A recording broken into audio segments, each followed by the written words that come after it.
Bom, tudo bem com todos? Vim aqui fazer um vídeo. Eu fiz o vídeo logo de manhã, só que acabou não dando para comportar ele dentro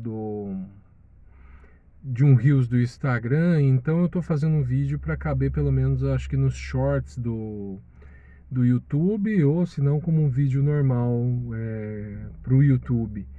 É, e aí eu optei por fazer isso porque eu acabei não conseguindo postar o vídeo. Eu acho que por causa do tamanho dele, né? Não deu muito certo.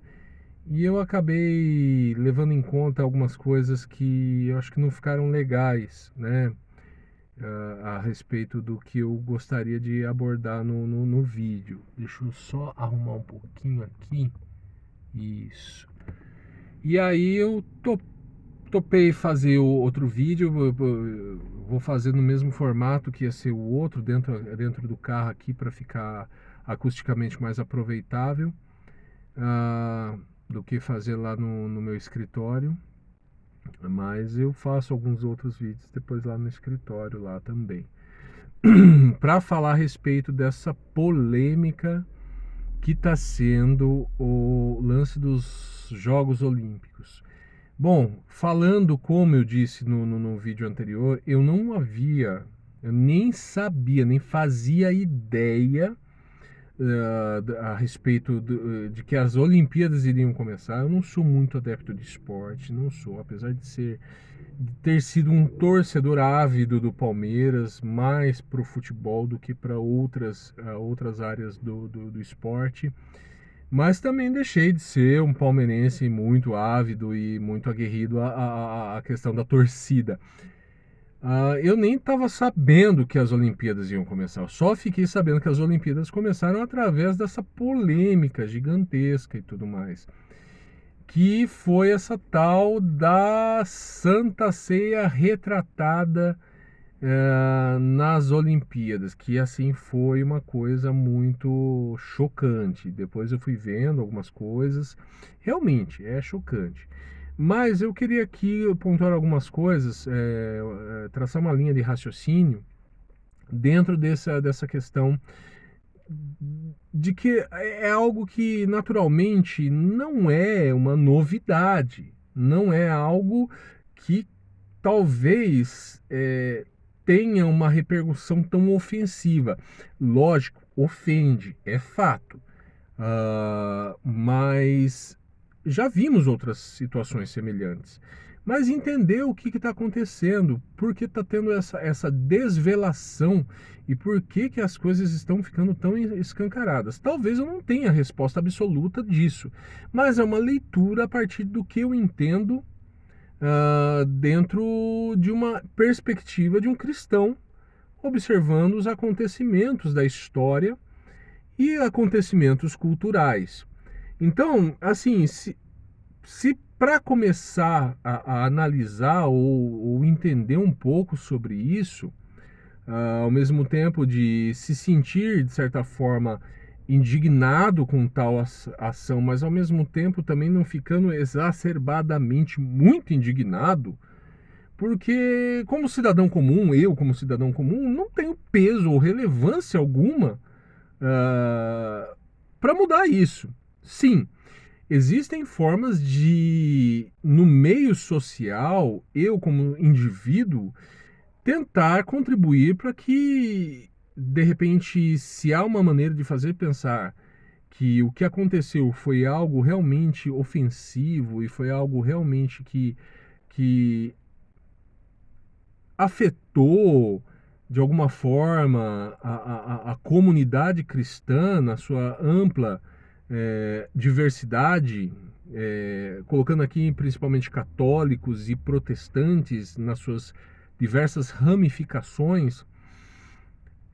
Vamos fazer sim, a gente faz parte, a gente não pode ficar omisso de alguma forma e falar, não, isso não tem nada a ver comigo. Sim, se há uma maneira de contribuir, essa é uma maneira que eu estou contribuindo. Mas assim, vamos cancelar as Olimpíadas. Não podemos nos esquecer que no meio dos desportistas que se encontram lá concorrendo às suas medalhas, às suas premiações, existem desportistas cristãos, que também devem ter se ofendido de certa forma. Eu me imaginaria de certa forma, talvez se eu fosse um cristão lá naquele meio, eu abandonaria aquele evento que chacoteia da minha fé e deixaria como uma forma de protesto. Mas eu não sei como está o desenrolar, os desdobramentos disso. Talvez para nós cristãos tenha essa dimensão eufórica e indignada acontecendo. Talvez para os demais seculares é uma mosquinha fazendo um tropé imenso, mas quase imperceptível. Mas, assim, vamos levar em consideração alguns pontos, assim, a respeito dessa ação, dessa liberdade, desse estado seguro em que as pessoas que não são cristãs e as pessoas que militam por algum tipo de ideal, agenda woke, coisa e tal, têm se portado a se sentir à vontade de ofender religiões. É lógico que aqui a gente não está falando de ofender o islamismo. A França mesmo já passou por isso em algum tempo atrás, né, e viveu no Charlie Hebdo, né, a questão de zombar com Maomé e ter duas bombas explodindo bem na redação desse local onde foi feito a zombaria a Maomé. A França já viveu isso, mas a França sabe, como todo mundo sabe, que os cristãos não são adeptos desse tipo de violência. Os cristãos não são belicosos até esse ponto. Apesar de que, se levar em conta, né, alguns extremismos e tudo mais, talvez a gente até tenha os cristãos meio belicosos aí querendo criar um burburinho, uma coisa mais grave. Mas eu duvido muito, né, levando-se em conta os cristãos de fato. Mas se a gente se reportar aos tempos bíblicos, principalmente ao início da história dessa saga humana criada por Deus, a gente vai ter lá em Gênesis, logo consequente à queda, e também na história de Abel e Caim e demais personagens que vão no decorrer dessa história demonstrarem uma peculiar ação quanto à sua resposta de existência perante Deus, que é negar a Deus, que é criar um laço de ruptura para com Deus. Esse é o que nós vamos ter. Isso é que nós vamos ter na gênese humana pós-queda, iniciando com Adão que foge, né, que foge da presença de Deus, por escolher ser autônomo a Deus, por escolher querer ser igual a Deus. Temos Caim, né, fugindo de Deus após ter cometido algo que para ele talvez fosse algo naturalmente comum, apesar de ser o primeiro assassinato da história, mas algo que para ele foi nada com que se pensasse em consequências graves futuras. Mas temos aí, a partir desses dois pontos, o homem realmente querendo viver e decidir a sua história como um todo, sem a participação de Deus, ou seja, excluindo Deus dessa história.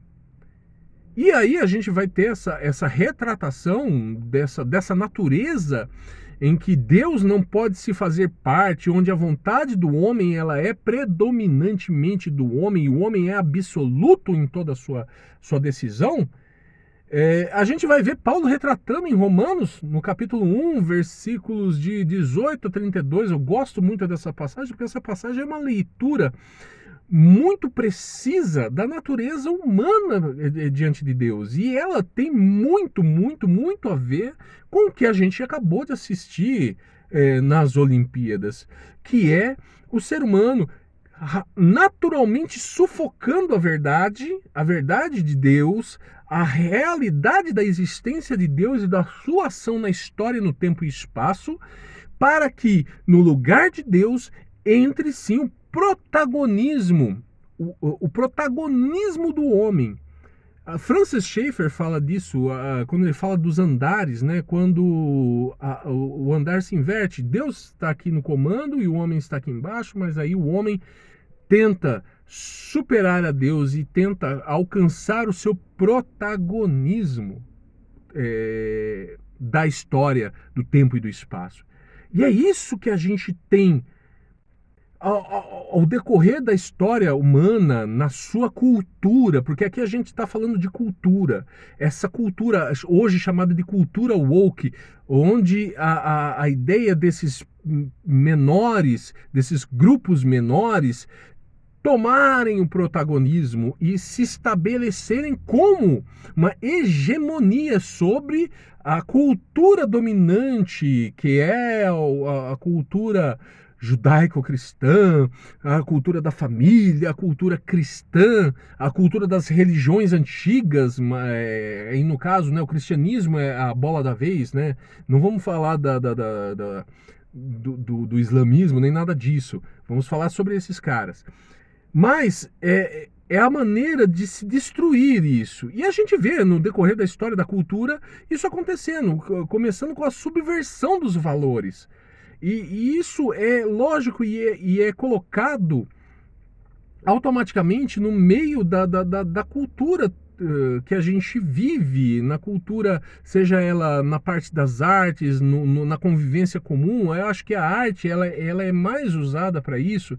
A gente tem a depravação cantada nas músicas, a gente tem a mudança de paradigmas na questão de histórias, as releituras das histórias, da história mesmo, de fato, ou de histórias fictícias. Como, por exemplo, a gente tem essa onda dos heróis, anti-heróis, na verdade, né? A gente tinha até então a imagem do super-herói como uma pessoa virtuosa, uma pessoa cheia de virtudes, de compaixão, como o super-homem, no caso, é cheio de virtudes. Logo depois, com o tempo, isso começa a desvirtuar, e a gente tem hoje, por exemplo, The Boys, onde os heróis não são tão heróis assim, eles são eivados de maldade. Tudo bem, também tem essa questão de que o ser humano não é 100% bom, o ser humano é mau, certo? Mas a referência do herói era a referência da virtude, de algo virtuoso, de algo que se remetia a Cristo, algo extremamente virtuoso e que se importa com o seu próximo. Mas aí agora a gente tem essa quebra, essa quebra do que é virtuoso para o que é grotesco. E esse ato grotesco a gente tem agora nessa releitura da ceia, onde a mesa da ceia é rodeada por transexuais, transformistas, drag queens, pessoas de natureza disfórica e completamente controversa. E aí a gente tem essa mudança bizarra e pegando um elemento de uma cultura tradicional e quebrando ela, onde eles têm essa questão de dizer, olha, estamos mudando o seu gosto, estamos mudando o que você acredita ser valor, porque isso não é valor hoje em dia, isso é arcaico, retrógrado, é ruim, e assim, lógico que isso vai gerar uma ofensa, e lógico que os cristãos vão estar ofendidos e há uma certa revolta com isso. E é uma certa sinalização de que a nossa cultura está mudando cada vez mais rápida. Mas aqui eu deixo um ponto para os pais com os seus filhos, diante dessa mudança de cultura, que acontece dentro das escolas também, não só agora num evento de proporção mundial, mas no âmbito total da sociedade, da cultura social, da cultura na sociedade. As escolas também estão passando por essas reformas culturais e retirando aquilo que era comum para algo que é o novo normal. Ouvimos muito falar sobre isso, sobre o novo normal. Então, aos pais cristãos, não criem bolhas que mantenham seus filhos afastados dessa realidade. Melhor, trabalhe, converse, prepare o seu filho como um cristão que está entrando, se adentrando, ou onde ele vê esse mundo se adentrando aos ambientes comuns dele, e que ele possa ser luz, e que ele possa olhar com piedade, e que ele pratique a pregação da verdade no meio do mundo contraditório quebrado que é desde o princípio, desde a queda. E aí ele se torna um mundo onde os desafios não são em não ser tragado por ele, mas é de trazer a luz do evangelho da verdade em Cristo Jesus para essas pessoas, sendo elas aceitando ou não. Mas o evangelho tem que ser pregado. O evangelho tem que ser levado a essas pessoas. E não somente ser olhado com um olhar de ódio a essas pessoas. Porque se até o próprio Cristo, que quando crucificado e crucificado por esses, olhou e falou: Pai, não impute a eles esse pecado, e tivesse piedade deles, porque eles não sabiam o que faziam, que diremos nós? Oremos por esses mundanos, oremos por essas pessoas que não conhecem a Cristo, ou que conhecem através de uma leitura hipocritamente transmitida, infelizmente, por muitos cristãos que são hipócritas, que usam o nome de Jesus para seus belos prazeres ou para seus interesses políticos escusos, e ofendem, na verdade, usam o nome de Cristo e ofendem muito mais do que uma certa mudança de um quadro de Leonardo da Vinci. Não vamos esquecer que já teve outras retratações, até por grupos cristãos, de releituras da Santa Ceia, do quadro de Leonardo da Vinci. E isso está elevado, tem várias releituras dessa Santa Ceia.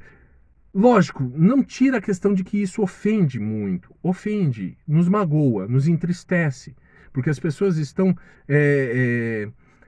chacoteando de algo que representa a redenção de todas as coisas. E assim, Paulo fala no capítulo 2 de Romanos: por causa de vós, cristãos, que levam uma vida hipócrita, fazem com que as pessoas do mundo zombem do Deus verdadeiro. E isso é muito ruim. Mas assim, eu quero finalizar dizendo: não tenhamos isso como fim em todas as coisas, mas tenhamos sim a necessidade de nos prepararmos para sermos mais luz do que simplesmente discursos belicosos contra um movimento. Não caiamos nessa armadilha de querermos ser mais violentos nas falas, mais violentos nas ações por conta disso. Mas demonstremos o nosso amor e a nossa piedade por essas vidas, porque essas vidas também importam. E importam que conheçam a Cristo e sejam salvos por ela, pela palavra de Deus. E assim, quem conhecerá a Deus se não há quem pregue? Preguemos o Evangelho a todas essas pessoas. Bom, é essa a ideia para hoje. Agradeço essa minha impressão dentro disso tudo. Espero que você tenha gostado. Se gostou, compartilhe. Se não gostou, dê o seu like, o seu comentário aí no vídeo, aí no Instagram. Fica à vontade, tá bom? Para vocês, um beijo no coração e até o próximo vídeo, quando der.